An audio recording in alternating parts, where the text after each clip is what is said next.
Hello and welcome to Odds on Premier League. Match day 7 could be the last game, the last Premier League game for Erik ten Hag, Tom Rennie.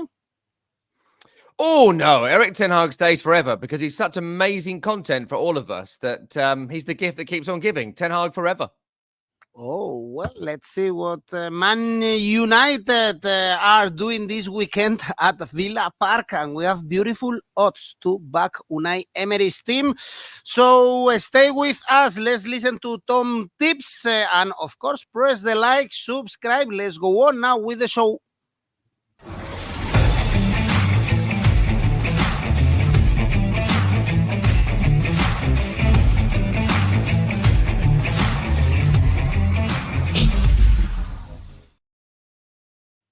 It's been a great week for Premier League teams in the Champions League. So let's see if they suffer now in the league. For instance, Liverpool keep winning and winning no matter the competitions. They beat Bologna in the Champions League, but also they are top of the league in the Premier League. 5 consecutive wins. Mohamed Salah scoring and even giving beautiful assists, like the first goal scored by McAllister against Bologna. Tom, Liverpool's on fire. Oh, I don't know. I mean, yeah, look, in terms of winning games and things like that, they've been pretty good this season. But I do think that they have underperformed in a couple of games. They were not good against Wolves last week. The result we predicted came in that they would win, and it would be an underscore line. So I was pleased about that. But I was quite surprised by how poorly they played for long spells of that match. The midfield didn't quite click. 𝐿𝐴, though he scored, made some bad defensive ricks. Offensively, Mo Salah maybe had his worst game of the season. Luis Diaz, very quiet. Beyond the goal, 𝗀𝗏 didn't really do a great deal. Of course, winning the penalty is what I'm referring to. So it was a bit under par from Liverpool, and I think there'd be some concerns about that.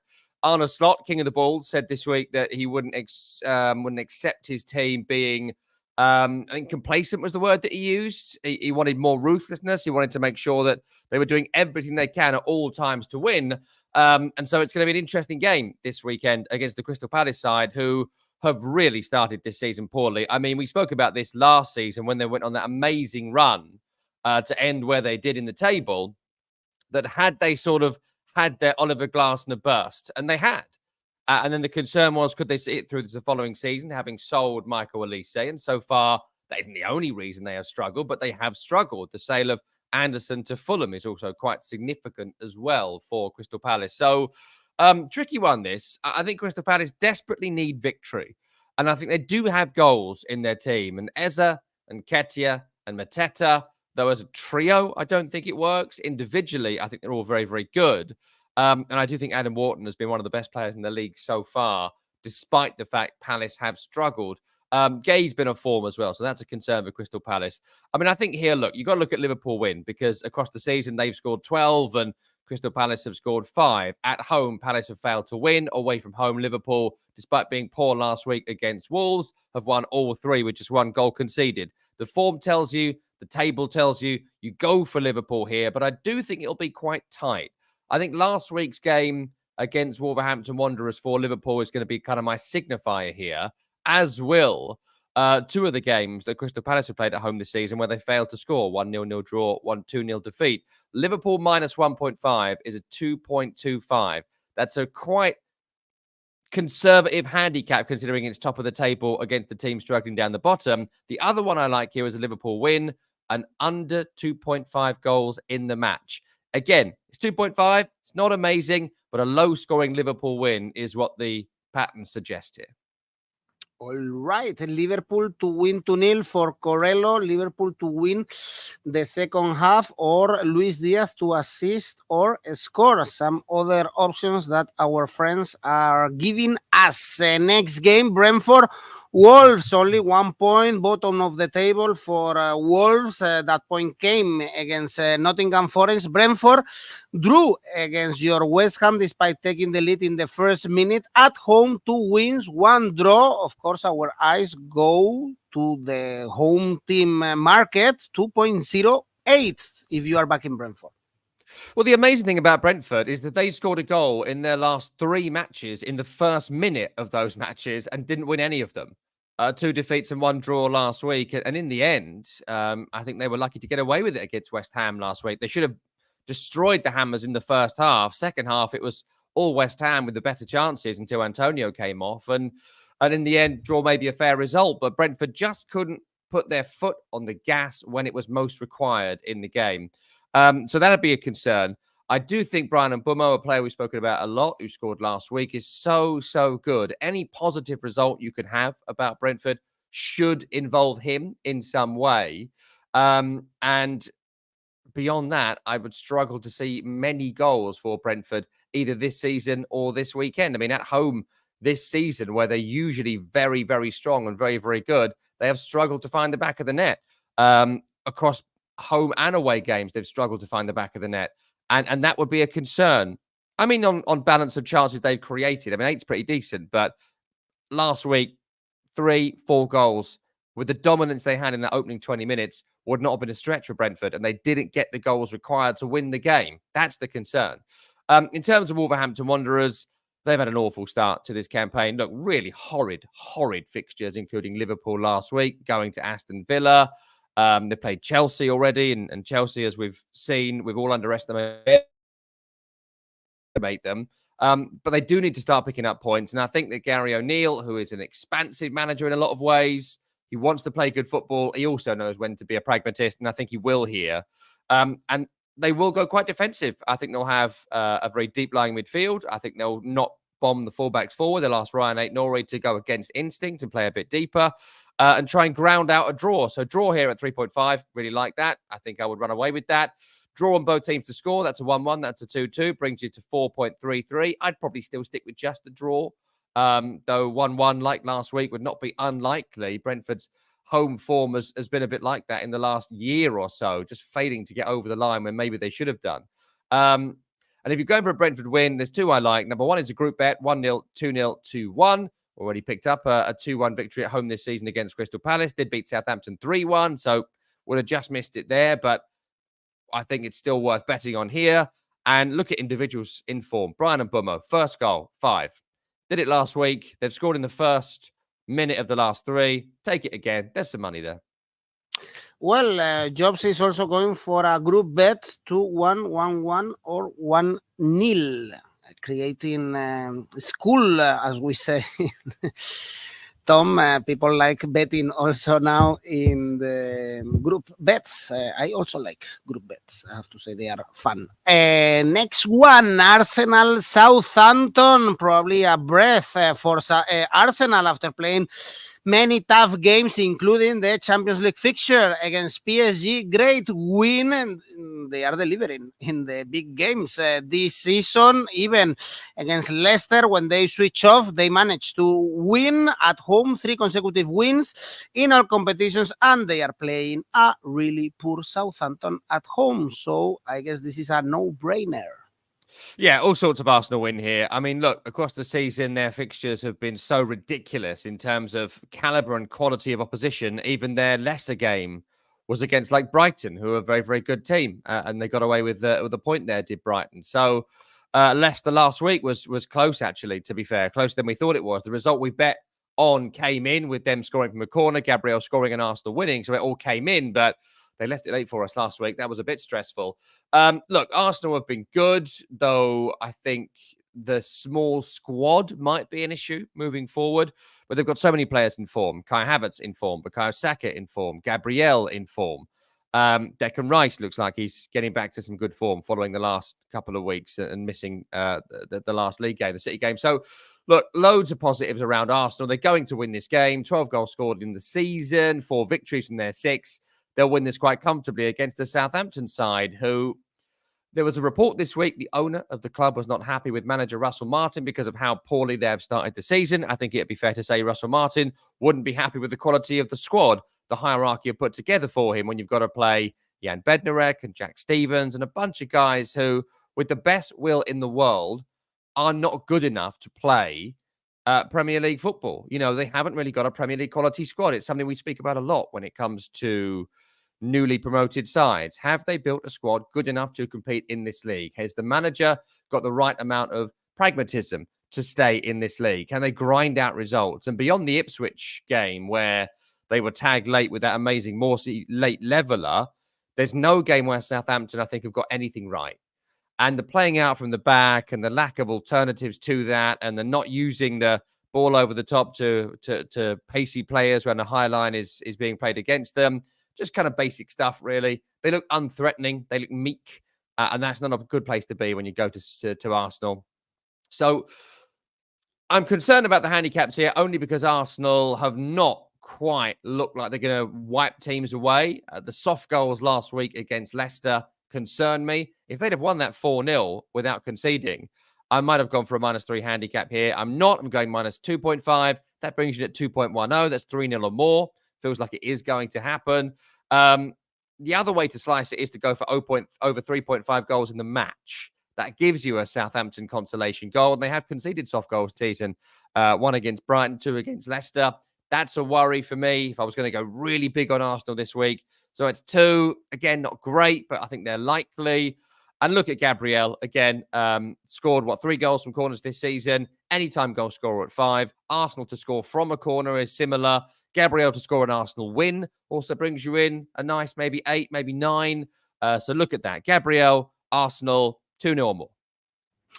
Arsenal over 3.5 for Jobs. Gersau, our Brazilian friend. Arsenal -1 at halftime. Arsenal 1.5 goals. First half, maybe they try to finish off the game at halftime. Next one, more interesting probably from the betting point of view, is Leicester City. Bournemouth, still no wins for Leicester, but still competing well, scoring goals like they did at the Emirates, like they did against Everton, but they are not getting the wins. On the other hand, Bournemouth got an important win, the second of the season, against Southampton. How do you see this one? Really high odds for every single outcome. Yeah, it's a tough one. And I think that Leicester City will feel buoyed by their performance last week against Arsenal. I think scoring goals at Emirates Stadium, the James Justin finish is absolutely sensational. Before that, a couple of draws against Everton and Crystal Palace to try and get a foothold back in this league. But they do need to start winning, and winning quite soon. When you get to 10 games in, 4 games from now, you need a couple of wins in the bag. You need a couple of nerve-settling victories. You want to be looking at point per game. That's the target here, 1 point per game. If you're under that threshold, you're struggling. If you're over that threshold, you're going to be okay. That's just in terms of relegation. That's not something for the very, very top teams to worry about too much. So that's the concern for Leicester. I think that they lack creativity in their team with Ndidi and Skipp. They've got people who will get stuck in, do a good job. But do they have someone who can create that vital chance to dominate a game at home against someone like Bournemouth, which, you know, they're a good team, but they are a lower mid-table team. That's where they're going to finish. It's going to be no better than that for Bournemouth. So that's my concern, really, that Leicester don't really have that creativity.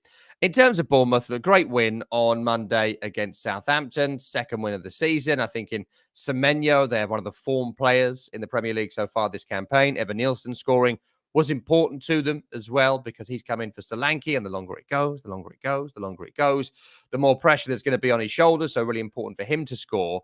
My concern, again, with Bournemouth is that they're obviously incredibly well coached by Andoni Iraola. I think he's back on the touchline this week following his suspension on Monday for 3 yellows this season.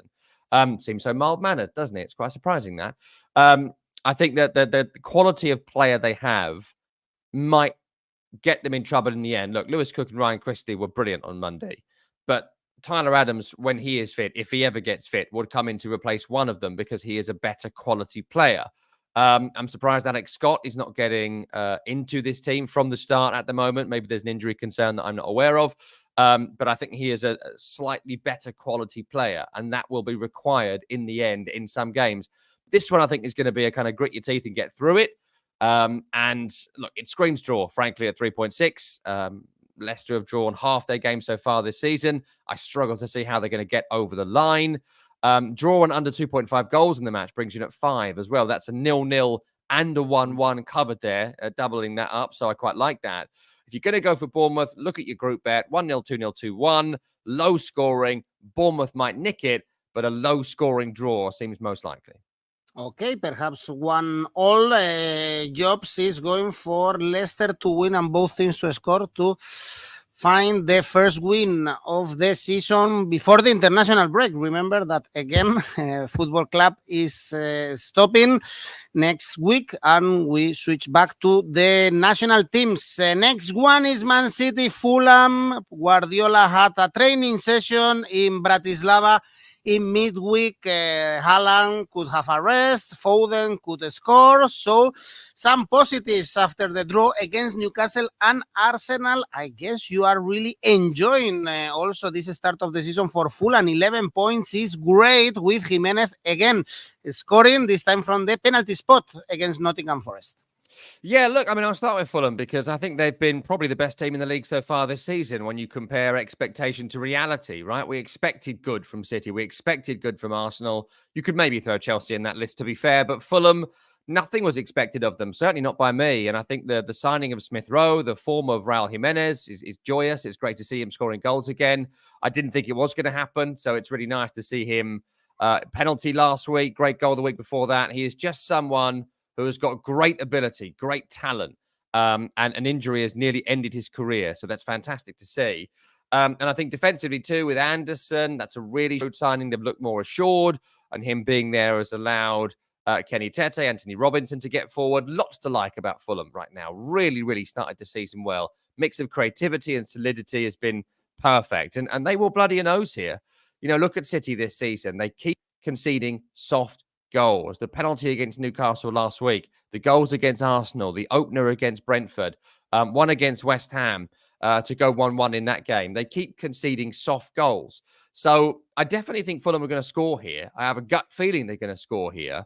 And I wouldn't be surprised to see a similar pattern to the Brentford game. City start slowly. The first 5 minutes of games, for whatever reason, a lot of times they do start slowly. And if they do, Fulham have the quality to score from it. And they have goal scorers, so I wouldn't be surprised to see them score first. In terms of City, 4 wins, 2 draws in the opening 6. I think that there's been a couple of issues, most notably Rodri being missing. How are they covering? Is it Rico Lewis? Is it Mateo Kovacic? Is it one player? Is it 2 players? I think you can tell a bit. The back line looks a touch more shaky without Rodri because, of course, it does. He makes everyone look better around him. Not to say they've looked bad. They just haven't looked totally assured. And that'll be a concern for Guardiola. That's something he's got to fix all season long. I'm not sure that Mateus Nunes is the answer, who played in midweek. But we'll see who he picks in the midfield this week. I think it'll probably be Rico Lewis across the season. Great through ball to Haaland in midweek. But he's not Rodri, right? That's going to be a problem. So how do I say this? Well, the one I like here is Man City to win from behind. I like the pattern of the Brentford game from a few weeks ago, and we know they are susceptible to early goals. Ipswich did it as well before they went on to win that game. So City to win from behind, which would be the 3rd time from the start it's happened this season. The Arsenal game, it's happened as well, though, of course, they were up in that game, then down before going on to draw it, is 8. City to win from behind is 8. It's happened multiple times this season, so why not take a punt on it? Haaland first goal is double your money, 2-1. Absolutely throw that in as well. His form remains spectacular. And then Man City, just to win this one with a gentle handicap of -2.5 is 2.75. Well, Gersao thinks Fulham is going to frustrate Man City. Talking about Mateus Nunes, I read yesterday that he was arrested in Madrid in September for stealing a phone in a club in Madrid. Apparently, he was somehow partying there. Someone took a picture of him in the toilet and he got the phone of that person, and then he was arrested by the police and random stuff that happens to football players. Well, let's wait for Tom. And in between, we can present the next game is his West Ham Ipswich. Perhaps he's too afraid of talking about West Ham United. If I was saying before that Erik ten Hag could be at risk if Man United are struggling, there you go, are struggling against in this season, in this start of the season against Aston Villa. Let's see if West Ham are able to beat Ipswich. So far, Only one win for West Ham. They only drew against Brentford with Soucek scoring, which are coming from 4 consecutive draws. And we were comparing, Tom, before 𝐿𝐴𝐵𝐴 with Fulham. Who is better, who is worst with West Ham? It's a tough choice. No, it's the amazing thing. It's not a tough choice. And 𝐿𝐴𝐵𝐴 was better because he actually played some games and scored some goals and contributed something. We're heading into the international break in October, and Nicholas Fulkrug has played a few minutes in a couple of games from the bench, got injured, and he's not playing in this game either this week. He's going to be injured again by all accounts.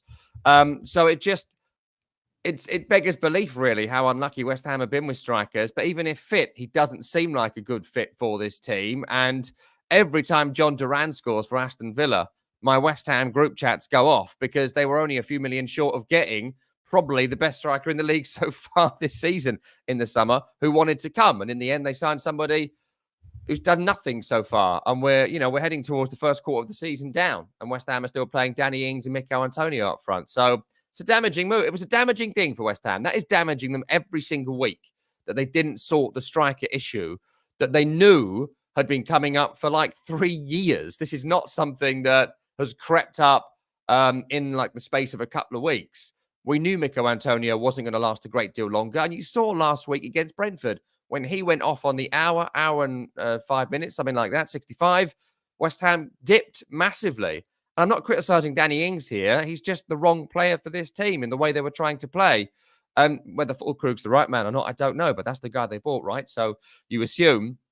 Look, West Ham have had a bad start to this season. I think that there were some commendable moments to the Brentford performance last week. But right now, 𝐿𝐴𝐵𝐴 is getting nothing from anyone. Kudus is struggling. Bowen is struggling. Antonio is struggling. Rodriguez is struggling. Alvarez back for this game is struggling. 𝐿𝐴𝐴𝐻 at times is struggling. 𝗀𝗿𝗏𝗏 is struggling. Like, the patterns aren't there. Paqueta has been diabolical. He has to be dropped for this game. He has been maybe the worst player West Ham have had this season. Got to move on without Paqueta. Whatever is happening with his form, I just wouldn't play him in this match. I would find a way forward without him because he can't pass to a teammate right now. He's certainly not setting things up and playing through balls to runners. So if he's not doing that, what is he doing? I don't know. So tricky one for West Ham. It's a must win, frankly. They've had tough games, They've had tough games. They've had tough home games. The home games have been Chelsea, Villa and City, right? Awful run of fixtures. Away from home, got a couple of respectable draws and a victory. So that's good. It's the home form that's let them down. 𝐿𝐴𝐵𝐴 needs this. He needs a victory. He needs a performance. And he needs to show a supporter who don't really know him that he knows what he's doing. Because right now, it doesn't look like he knows what he's doing. So the row with Kudus last week has been much reported. He took him off at half-time, but frankly, he didn't do anything. So anyone could have come off at half-time and they went on to get a leveler in the game. So, with West Ham, I don't know. I think I'm going to back them to win here, but I think Ipswich Town have looked really good in their 4 consecutive draws. I think that their fighting spirit has been great. They've got that new team in the Premier League bounce. I think Liam Delap in from City. They've got a player quality up front. I think there's pace in 𝐿𝐴𝐵𝐴 and Hutchinson. Interesting, Calvin Phillips should be making his return to West Ham after his diabolical loan spell last season, but him and Morsey looked pretty decent at points against Villa last week. And I mentioned every week, I think Greaves at centre-half is very, very strong for Ipswich. So lots to be positive about, but I think that West Ham need it. And I think that they will be cautious. I think they will defend well. I think they might play slightly deeper than they have in recent weeks. They will if they know what's good for them with the pacing behind of Ipswich. And I think that it's time for the quality to pay. I think Jarrod Bowen, Mohamed Kudus, and whomever else they play in that front group will be good enough to score goals against Ipswich. And I do think they will keep Ipswich from scoring more than one. West Ham and under 2.5 goals in the match. That's 1-0 and 2-0. Brings you in at 5. Quite like that. A draw at 3.75 I wouldn't ignore, only because of Ipswich's run of 4 draws in a row. Look at the runs and pick them out. West Ham are struggling. Ipswich have got some good results, including against Villa, who are very good, so don't discount it. But it does scream a group bet to me. A West Ham, narrow, get the season going victory. 1-0, 2-0, 2-1. Double your money and a bit more. 3.25. It's nice, that. Our viewers are not that confident with West Ham. Double chance for Ipswich. Fix Electronics, Ipswich to win. for jobs. Both teams to score easy for 𝗀𝗏𝗏 and Ipswich to score first. So many people going for the away team. Next one is Everton Newcastle, first win of the season for Newcastle, and it came from winning from behind. That was a big surprise after losing a lot of points from winning positions. Newcastle doing a pretty good season, I would say. Got a draw with Man City. It's true that their last away game was a defeat against Fulham. They also beat Wolves away this season. They are favorites here, of course. Yeah, look, I think the Everton result last week was really impressive. And 𝗛𝗏𝗏𝗀 is such a good player when he wants to be, right? He's not a consistent, you could always rely on him player, but the first goal he scored last weekend to level things up at 1-1, having fallen behind to Palace, was classic McNeil. In from the right, cut in field, find the top corner. He's very good at that. He's done that multiple times during his Premier League career for Burnley and Everton. So he was a difference maker there. The issue for Everton, for me, is that it's moments of individual quality and corners that it's going to get them over the line. And people might say, yeah, so what? Well, the reason I say it is because there's no kind of set patterns of play where you see how Everton are going to score a goal. You know, for example, some play through the line, some play over the top. City will swarm and keep overlapping on the wide areas and do cutbacks, you know, stuff like that. There's things you can look at and be like, oh, yeah, I can see what they do. And it's how you stop it. For Everton, they can't score a 30-yarder in the top corner every week. And they've stopped scoring corners under Sean Dyche at the moment. Finally, everyone's gone, should we mark the big keys at the back post? And once they've done that, Everton are in trouble. So it's an interesting one here. It's not going to be pretty, this game. I think it's going to be a really ugly game of football, which is what Sean Dyche will want. Dominic Calvert-Lewin, fit, battering ram striker. I think he's given them something that's been missing. I've mentioned McNeil already. I think that Mangala alongside 𝗂𝗏𝗏𝗀 looked a better fit in central midfield last week. Previously, it had been 𝗛𝗏𝗏𝗀𝗏 and other players. I think 𝗛𝗏𝗏𝗀 is not the player he once was. And 𝗀𝗏𝗏𝗀 had played there this season as well. 𝗂𝗂𝗏𝗏 Mangala is better. I think we saw that against Palace last week. And of course, Jarrad Branthwaite coming back in alongside 𝗍𝐿𝐿𝐿, meaning Michael Keane drops out. It's a huge jump in quality, stratospheric almost. Makes a huge difference to Everton. So I think they will start picking up more results.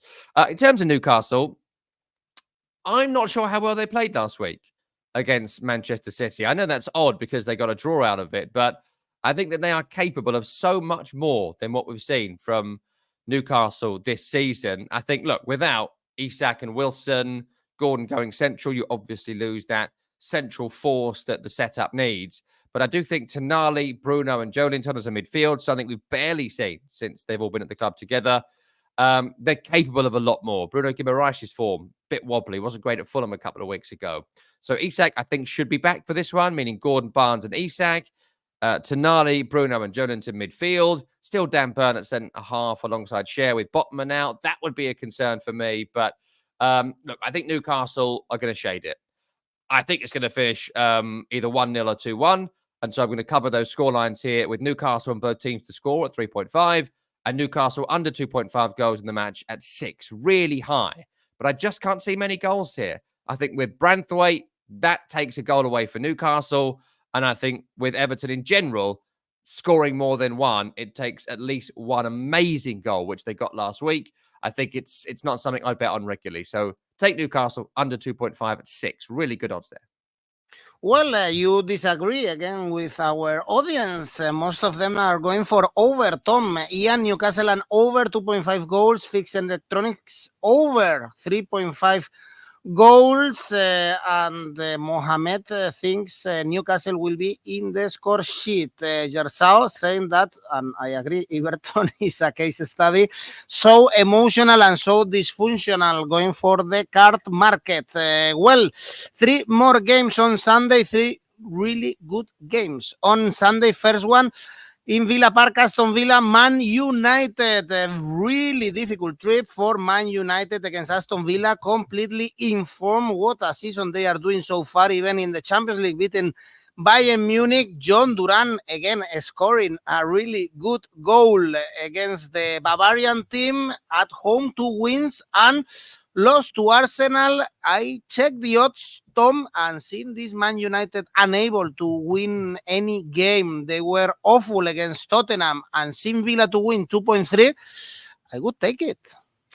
Yeah, I'm really surprised that Man United, they were like 2.88 last night, gone to 3.1 now. They may still drift out after Villa's victory over Bayern in midweek. So I'm really surprised at those Man United odds. I think they should be further.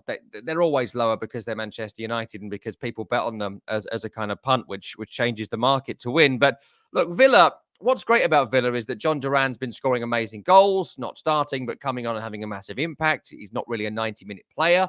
But in 60 minutes, there's very few better at doing what he does than him. I think that in Ollie Watkins, they've got someone back in form. The midfield looks well balanced. And even defensively, right? They've had to play Diego Carlos. They don't want to play Diego Carlos. But even he looked all right. You know, he's looked like he has been well covered by 𝐬𝐿𝐴, who goes right back, then sort of covers him. Pau Torres been fantastic. On and on I could go about how good Villa have been. The intensity of performance, even when they've lost John McGinn, has remained very high. And I think that when players come in for Villa, because there is a crest of a wave feel around the club, they are all doing top jobs, even unexpectedly so. So, fantastic, absolutely fantastic. And Youri Tielemans is having a vintage season. As good as I've seen Tielemans play since the FA Cup winning season for Leicester City, that's been a huge boost. Onana, great signing too. So, loads of positives about Aston Villa. I think they will win this game. I think they're more than good enough to win this game.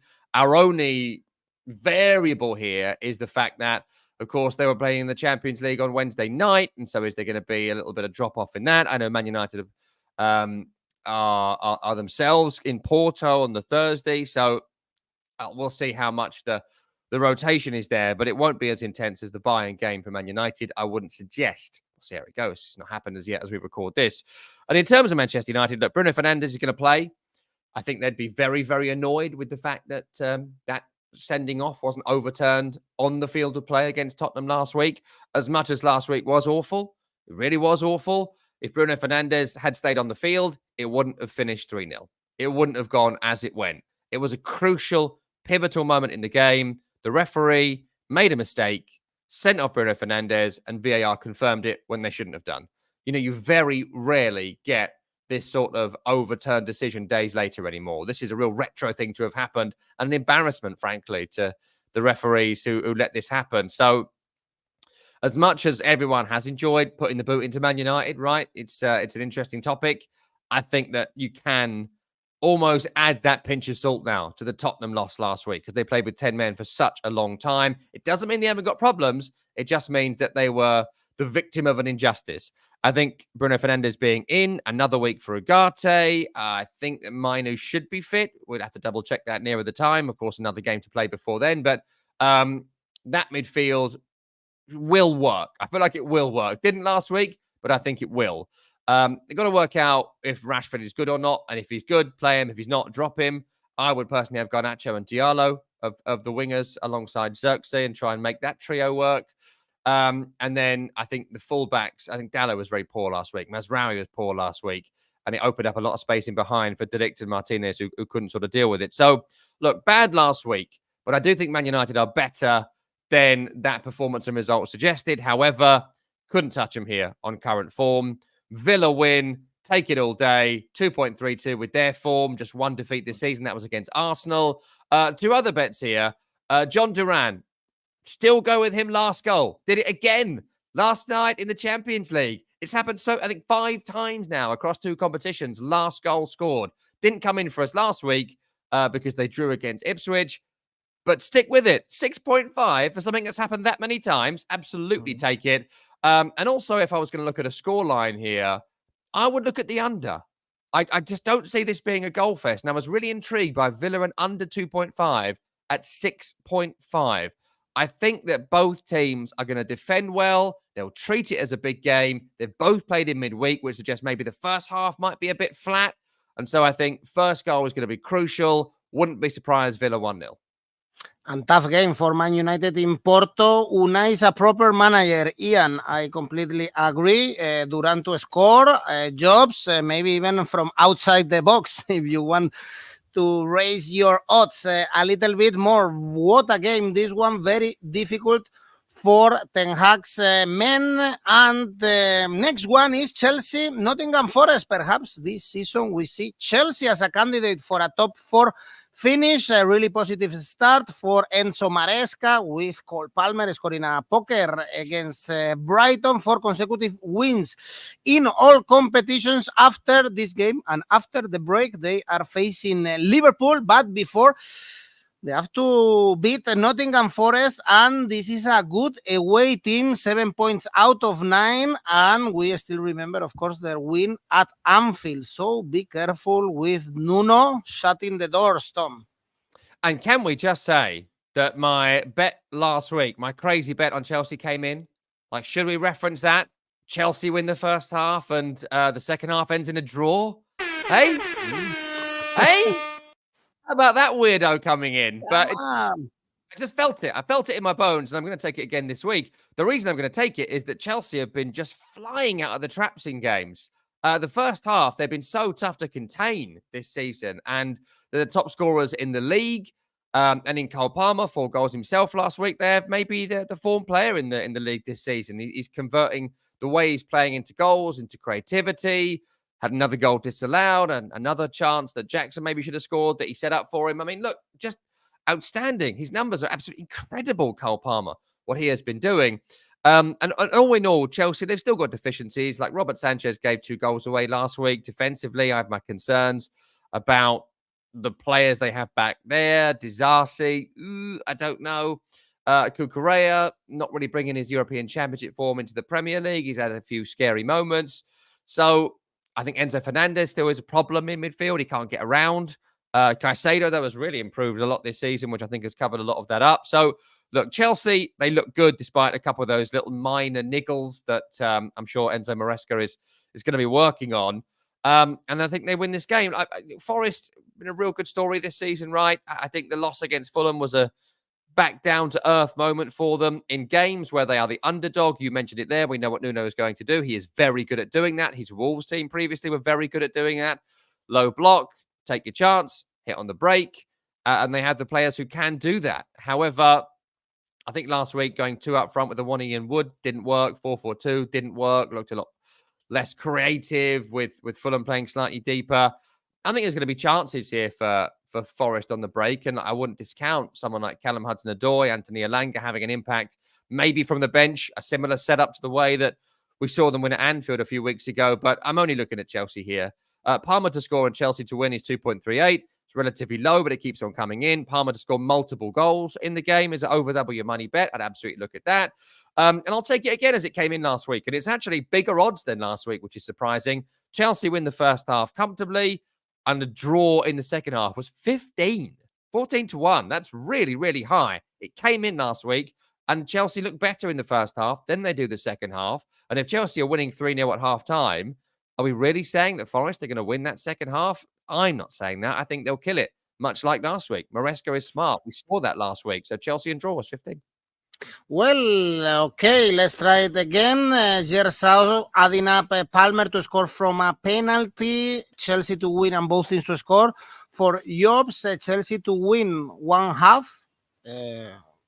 Okay, this could be also like Tom's bet. Why not? Chelsea minus 1.5. A lot of options. Great start of the season for Chelsea. Let's see if they can challenge for a top 4 finish and seeing them back in the Champions League next season. Next game and last one is Brighton Tottenham. I guess we can expect goals in this one. Also, Spurs bouncing back after the defeat in the derby, and they beat Man United. They beat Brentford. We saw Van de Beek playing well and assisting. We saw also Johnston playing better. And Brighton, Tom, 9 points, conceding a lot, scoring a lot. 4 out of the last 5 games for them were both teams to score. So perhaps we see goals in this last game. Yeah, 10 goals for Brighton, 12 for Tottenham. It does scream goals. 4-2 defeat last week. I would certainly be looking at the over market here for this game. Maybe just pick the over and forget the scoreline. Over 3.5 goals in the game is a double your money bet. So I'd certainly be looking at that.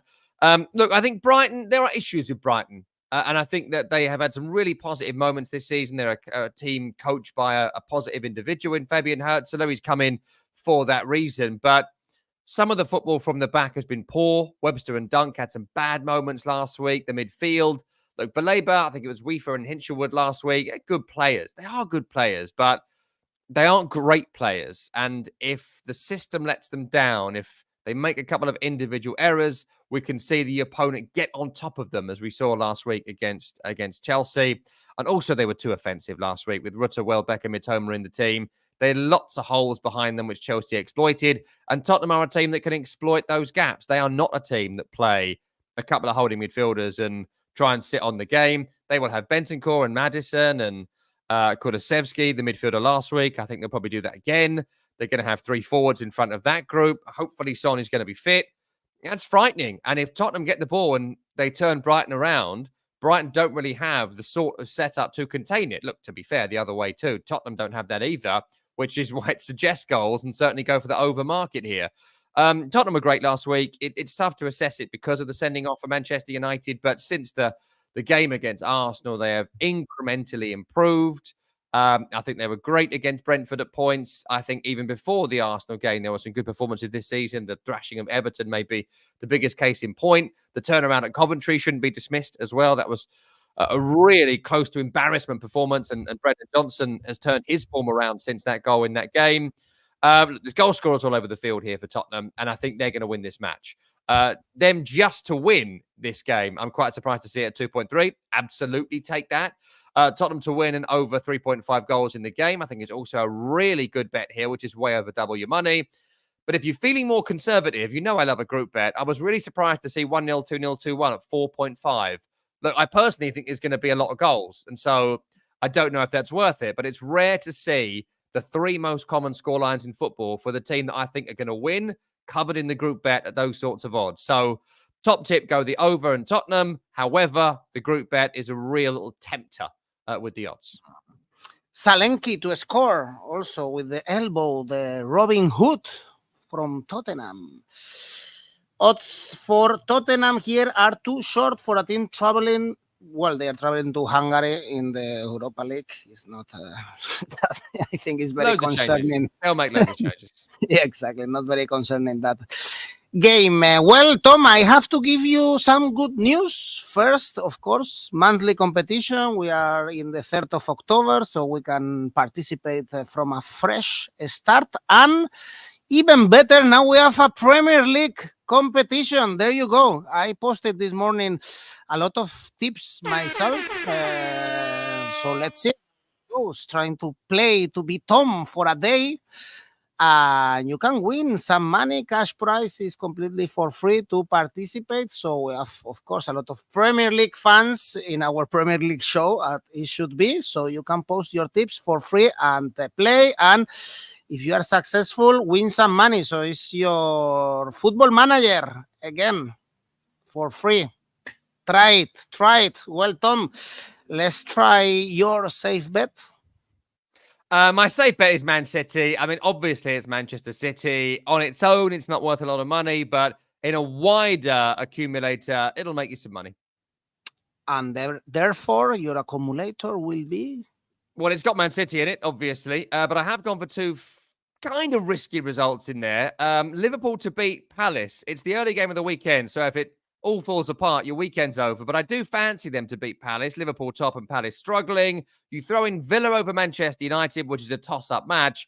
4.6. Really, really good. That's 3 favourites to win at 4.6. Quite high, I think. Well, remember that Premier League is stopping like every other league.